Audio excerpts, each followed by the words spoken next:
एक राह है जो सत्य और सदाचार की ओर ले जाती है।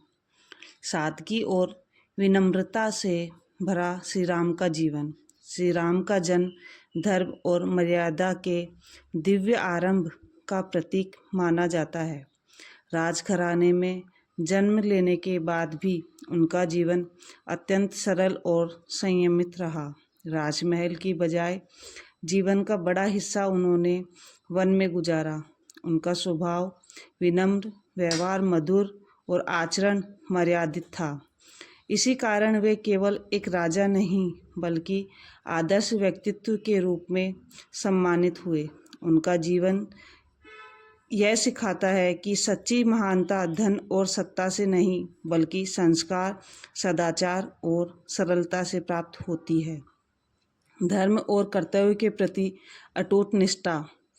श्री राम भगवान ने चरित्र की सबसे प्रमुख विशेषता है उनका जीवन सत्य और धर्म के प्रति पूर्ण समर्पित रहा। उन्होंने अपने लिए 14 वर्ष का वनवास बिना किसी प्रश्न और विरोध के बड़े सहज भाव से स्वीकार किया।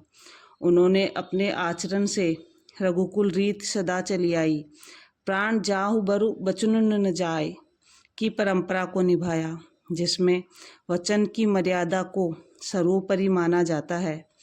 उनका यह त्याग केवल पारिवारिक मर्यादा तक सीमित नहीं था बल्कि समाज को यह संदेश भी देता है कि धर्म और कर्तव्य के मार्ग पर आने वाली कठिनाइयों को धैर्य और समर्पण के साथ निभाना ही सच्चा धर्म है। संकट में साहस और संयम। वनवास के समय भगवान राम के जीवन का सबसे कठिन दौर था।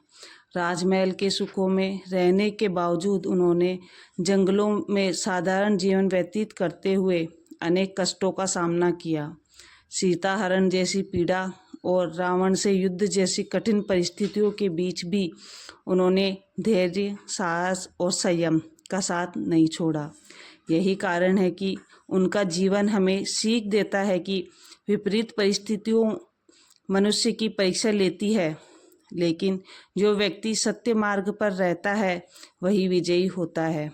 आदर्श संबंध और रामराज्य। भगवान राम आदर्श पुत्र ही नहीं बल्कि आदर्श भाई, पति और राजा के रूप में प्रतिष्ठित है। अपने भाइयों के प्रति उनका प्रेम अद्वितीय था। जब वे अयोध्या के राजा बने तब उन्होंने प्रजा के हित को सर्वोपरि रखते हुए राम राज्य की स्थापना की, जिसे न्याय, समानता और सुख समृद्धि का प्रतीक माना जाता है। उनके आदर्श ऐसे प्रकाश स्तंभ की तरह है जो मानव जीवन को प्रकाशित करते रहेंगे।